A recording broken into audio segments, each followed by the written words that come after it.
What's going on, everyone? Jackson here. Welcome back to the Daily Endeavours for the 5th of January. As always, timestamps will be in the description for each section if you want to pursue a specific endeavour. But we've got a 15 seal set, 1.5k XP on each one as well. Items to merchants, giants, pure water springs and alchemical plants, furnishings, and damage with siege weapons. It's a pretty good set. Everything here is pretty good. There's definitely some better options, but you know, I don't really think there's a wrong choice here. So 15 items to merchants really quick, and 7 furnishings. I'll talk about these both first. So these two here. So for the 15 items to merchants, you just want to go to any merchant in the game. Just give me a second, I need to convince this guy to talk to me as a stage 4 vampire. Oh yeah, got it. So what you want to do is go to the sell tab, and it doesn't matter what you've got, just as long as you've got something that, whatever the highest amount of items you've got that you can sell. So soul gems, lockpicks, these sort of things is good. You sell it, you go to the buyback tab, and then you buy it back for the same amount of gold. So you don't lose any gold, you don't make any gold, but you get the endeavor done for no cost to yourself. So yeah, it's really good.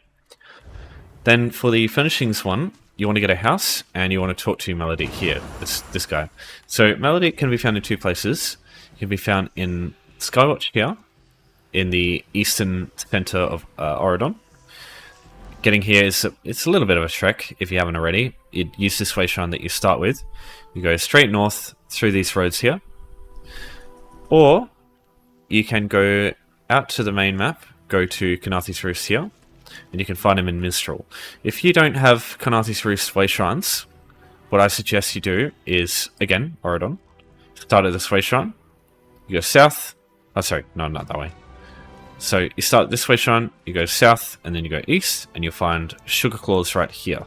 So this person will take you to Kanathi's. She'll take you to the southern edge, just here, and you just go north. But yeah, you should, if your character is AD, you should have started with the Kanathi's Roost way shrine. You can access it directly. Yeah, just either way, it won't take long. Kanathi's Roost is quite a small zone. It's smaller than most of the DLC zones in the game. Just a easy one to reach regardless. So woodcutting blocks, these are what I buy. So I've got 10 on this character here, and that's what I'd suggest. So this is just a one-time purchase that you, once any furnishing endeavors comes up, you can just use this over and over, so you don't have to pay any more money after that. So just buy 10 woodcutting blocks. The reason I do this is if you've got 10 items in your inventory, it makes this endeavor, the furnishings endeavor, a little bit more straightforward when you do it. You can do it for free, and I'll show you how. But it just it's a bit slower, that's all. So, you know, if you want to do it for free, it's up to you. So, if you don't have a house yet, it's easy to get one. You can get one for free. If you come here, back to the starting way shrine in Oregon, local god way shrine, you'll see this house here. Go up here, there'll be a character here you can talk to. Her name's Philand Demarie. She'll be a Breton blonde-haired lady. If you talk to her and just exhaust some dialogue for a bit, you'll complete a quest, you'll get a house. The house that you get depends on your alliance, but you'll get one of 3. They'll show you here in the houses tab in the map section, in the collected section. So, Marskir's public house is the Aldmeri Dominion one. I do. So there's the Ebony Flask Inn Room for Ebonheart Pact characters. And then you've also got the Rosy Lion for Daggerfall characters. So one of these 3, you'll always get one if you talk to her and complete the quest. And all you have to do is go to the map, click on it, and it'll show you where it is. You just left click and travel inside. I can also just do it here. So if you're Aldmeri Dominion, you'll get this house, and it's like right next door. And you can travel here, and it's an easy access to a way shrine. So I do suggest just making an Aldmeri character and just doing this, so you can easily gain access to, you know, when you're out in the middle of bloody nowhere, like, for example, if you're out here and there's no way shrines nearby, you can use the, Mara's Kiss house, travel here, and then travel back to a way shrine, you know? This makes it easier. Alright, so when you get this house, you do get this candle here when you first get the house. And what you can do is you can actually use this as your item to place. So you find it in lighting, rough candle pillar. So place that on the ground, that'll count for the endeavor. Now, the only issue with this is if you pick it up and place it over and over, it doesn't do anything. The items have to come from your inventory or from the housing tab here.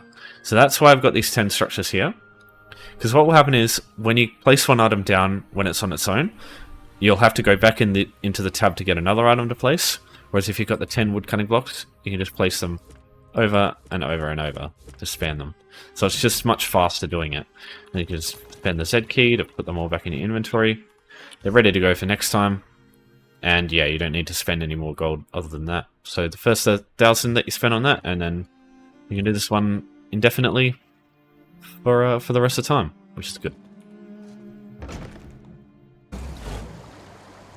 Okay, so next up we've got Kill Giants. So there's two locations I would use for this. The first is Lower Yorgrim. You can get here via East March. If you've been doing the event, you'll have access to this way shrine you can travel. If not, use the boatswain from Stonefalls, starting with this way shrine, go north to the docks, talk to a Dark Elf male called Felvis Riram, tell him to take you to the Rift, you'll rock up here, and then tell him to take you to East March, and same thing, you'll rock up right here. So you basically rock up where where Lower Yorgrim is. Once you're at Lower Yorgrim, you'll find these giants here, you just kill these guys, and they count as giants for the Endeavor. There's a bunch of these guys all over the place, you just gotta look around. That's one. There's one there. Is there anything in here? But yeah, you'll find these guys just gutted around Lower Yorgrim. Now I don't prefer this one as much, because there's not that many giants around. So if players are going to use this for the Endeavor, I think you'll find that this will be the usual place that people go. But there is one much better option that I think. It does require a little bit more running around to get there, but it's still not too bad, I think. Jump off that damn thing. Okay. Oh yeah, so here's what Forest Roman looks like. This guy here.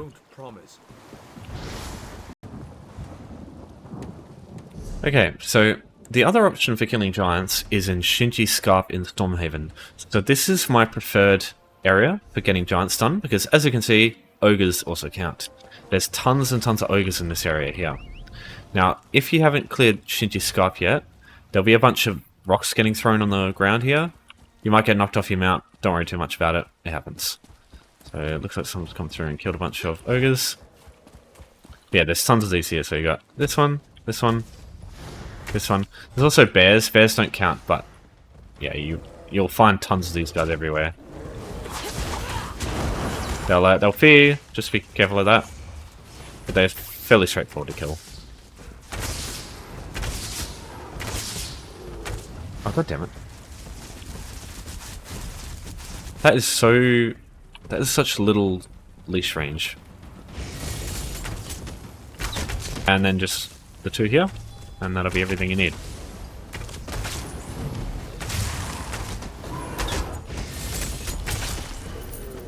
There you got more there. Got soldiers there, don't worry about them.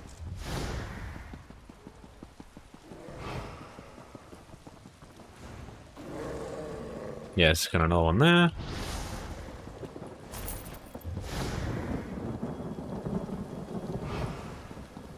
More there. We're over here. So yeah, you just gotta look around, know where the ogres are, and you'll be good. There's a couple of other options where you can find giants and ogres, but yeah, they're usually not as there's not as big clumps of them as there are in Yorgrim and Shinji Scarp. But if you've got some other options you think are worth talking about, especially in DLCs, because I don't use DLCs for these purely because not everyone's got access to those, so I just assume to try and use places that are available regardless of which DLC you own. But yeah, if you've got any other options there, just chuck them in the comments as well. People might appreciate that too. Okay, next up we've got collecting pure water springs or alchemical plants. So this one here, my preference for these is finding areas with water, because you'll find three things. You'll find these pure water springs, which will be usually along the coast. You find water hyacinth, which will be also all over the place. You've got things like this, cornflower. And if we run along the water edge here, you'll see there's another water hyacinth here. And in the distance, you can also see another one of these pure water springs. So, yeah, Craglorn's great. This spot right here. Oh, whoops. Yeah, Craglorn is amazing for this one, especially this area here. We've also got areas like this one, this one. I think there's a few things down here. Yeah, High Isle, you know, for example, there is the... where is it? This one here. This area also has a bunch of stuff around it.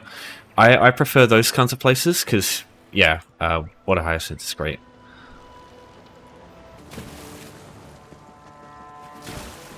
So another area that I like to use is going through the coastline of Hrothgar. You need the Asinium DLC for this, but usually you find some Water Hyacinth through here. Now there are a couple of things that don't work for this. Butterflies is one. So if you collect butterflies and get butterfly wings, it doesn't count. Same thing with torchbug nodes, like torchbugs, you get torchbug thorax. They also don't count. The fleshfly nodes don't count. These count, these known roots. But yeah, anything that's like insects that are flying, they don't count. So yeah, I just avoid looking for those if you can, because yeah, they don't work, unfortunately. But everything else is fair game. So you've got your normal alchemy plants, like your dragon thorn, blessed thistle, water hyacinth, cornflower, columbine, that stuff.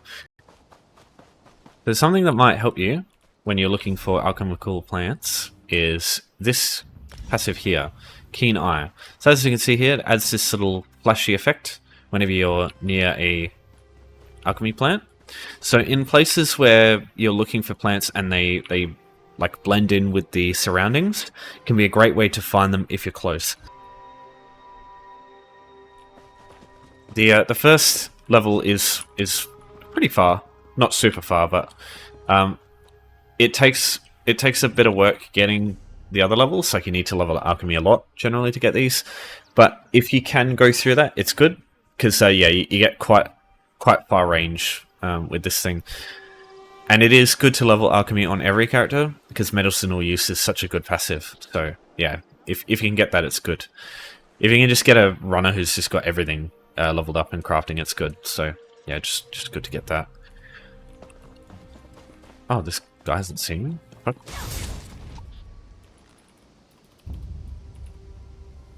Last thing is surveys. These can allow you to instantly do this endeavor. So what surveys will do is it'll give you a map location. For example, the one in High Isle is here.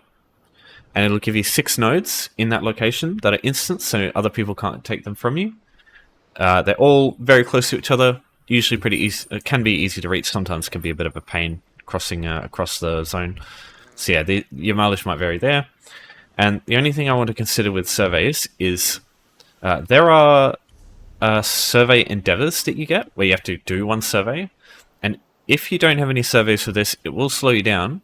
But if you don't have any surveys for the other one, you can't do it. And generally on those days, the survey endeavors are a pretty good option compared to some things that you can get. So my advice is just hold on to a couple of surveys if they're your last, and just try and bash your head against the wall trying to find this stuff. But, you know, you've got other options. You've got places like this that have ones, but you've also got other options that don't rely on, like, other people not taking too much stuff. So yeah, I just suggest those ones. This one's a little bit slower, but still, I think it's not too bad anyway. So yeah, you might get lucky, do this really fast, especially in that this location here in Craglorn. There's so many things around this this thing, but sometimes they might be taken. Just you know, give it a shot, and you know, if you don't, maybe do one of the other ones. All right, last one: 75,000 damage to siege with siege weapons. This one, ignore the tooltip. It's fucking bullshit. You can attack anything that takes damage with a siege weapon and it'll count. So what you want to do is firstly get a siege weapon, talk to any siege merchant. There's one of these everywhere. Basically, every gate there'll be a siege merchant. Every keep there'll be a siege merchant. You'll find these guys anywhere you need them. So what you want to do is talk to them, and what you want is 1 firebolt ballista. So whatever alliance you're at, it'll say alliance at the front and then firebolt ballista. So you just want one of these things. That's all you need. So we want to chuck this on our bar. I bloody got 3. I should have checked. Well. Hold a moment, soldier. The pact needs you. What you'd think is to go to either like a keep and attack players with siege or attack a farm with siege. You don't need to do any of that shit. What you need to do is come to these locations here. So you've got this one here for the Ebonheart Pact. For the Daggerfall Covenant, you've got this one here. And then for the Old-Mary Dominion, you've got this one here. Now, the only thing to keep in mind with this is if these gates are open, in order to open these gates, these 3 keeps have to be controlled by the enemy. Then players can actually come in here and get in the way, maybe. But the odds of seeing a player when you're trying to do this is going to be like so slim. There's like nothing out here worth looking at. The only things that matter are these scroll keeps. And when there's no scrolls, probably nobody's in here anyway. I don't know. Unless, like, trying to spawn camp or some shit. But yeah, the odds of you, like, dealing with that shit is probably very low. Because these areas are, like, of no value to the enemy players, so... But yeah, just worth keeping in mind. Your firebolt lists are ready in your quick slot. Now, it will take a bit of messing around to find the range for this. Because you do want to do this one. You don't have to do this, but I think it is... It's it's good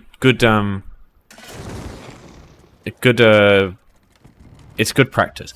So what happens is, as you see, these golden states will come after us. But if we are far enough away, they shouldn't.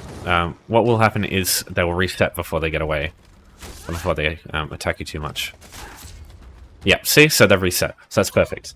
So the point of this is, if you don't reset them, they'll attack you, and if you try and keep sieging them, you'll kill them.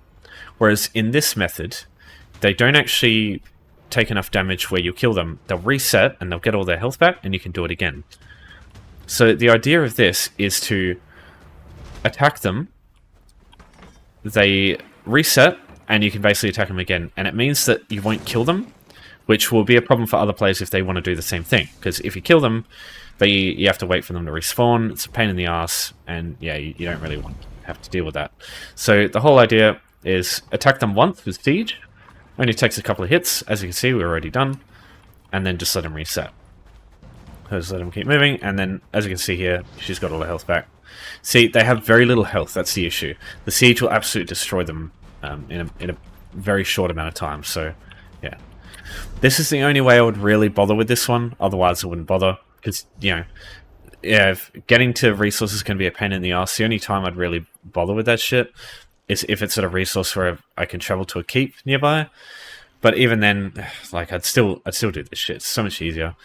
You know, you can find other enemies. You know, there's Daedra around Bruma, those sorts of places. You know, Shaden Hall. You could probably just attack guards in here, or attack the Imperials in here, and do the same thing. But yeah, this one's just easy to get to. Most of the time, you can do this without players getting in the way. And I mean, even out here, like, you'll probably never see players too often anyway.